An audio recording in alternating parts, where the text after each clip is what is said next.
ओम नमो भगवते वासुदेवाय। पुरुषोत्तम मातम अध्याय दूसरा। इस मास को पुरुषोत्तम, अधिक अथवा मल मास भी कहते हैं। इस मास में भगवान मधुसूदन जगदीश की पूजा की जाती है। इसमें भगवान सुखदेव जी राजा परीक्षित को भागवत के कुछ कथाएं सुनाएंगे।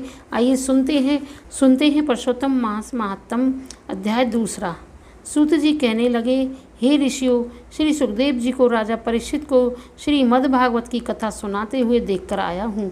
ऋषि कहने लगे, हे सूत जी, जो कुछ आपने वेद व्यास जी के मुख से सुना हो वही कथा सुनाइए।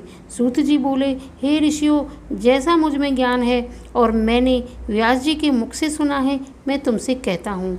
एक समय नारद जी विचरते हुए भगवान नारायण के निवास स्थान में जा पहुँचे। वहाँ पर भगवान के चरणों में अलकनंदा बह रही थी। वहाँ पर ब्रह्मा में मन लगाए जितेंद्रिया निर्मल और तेजों में ऋषि को देखकर भगवान ने उनको नमस्कार किया। तब साष्टांग नमस्कार कर श्री विष्णु की स्तुति करते हुए नारद जी कहने लगे, हे देवादिदेव, संसार के स्वामी, दया सिंधु, आप सत्यव्रती श्री त्रिसत्य ही हो। सत्य के सारूप सत्य से ही उत्पन्न हो और सत्य यनु को आपको नमस्कार है। हे भगवान, सब प्राणियों के हृदय विषयों में आसक्त हैं। स्त्री पुत्र आदि के मोह में फंसी हुई गृहस्थी लोगों का हित करने वाला तथा मेरे लिए श्री लाभदायक कुछ विचार कर मुझे बताइए। मैं आपके मुखारबिंद से कुछ सुनने के लिए ब्रह्मलोक से यहाँ आया हूँ। नारद जी के ऐसे वचनों को सुनकर भगवान हंसकर नारद जी से कहने लगे कि हे नारद भगवान, श्री कृष्ण आदि की पुण्य कथा को सुनो। हे तात, जगत के विधाता और उसको एक पल मात्र में नाश करने वाले, उनके कर्मों को कहने वाला पृथ्वी में कौन समर्थ है। हे नारद, ऐसी सार युक्त कथा तुम तो जानते हो, परंतु फिर भी दरिद्रता को हरने वाला, यश और श्रेष्ठ पुत्रों को देने वाला, मोक्ष देने वाला तथा शीघ्र सेवन योग्य ऐसे अद्भुत पुरुषोत्तम महात्म को कहता हूँ।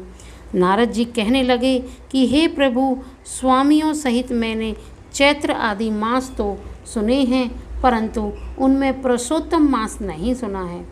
यह पुरुषोत्तम कौन सा मास है और यह कैसे हुआ? हे कृपानिधि, यह आप मुझसे कहिए। इस मास का स्वरूप और विधान मुझसे कहिए। क्या करना चाहिए, स्नान कैसे और दान क्या करें, और जप पूजा तथा उपास आदि क्या साधन है। इसके अतिरिक्त और भी कोई सार हो तो वह सब बताइए।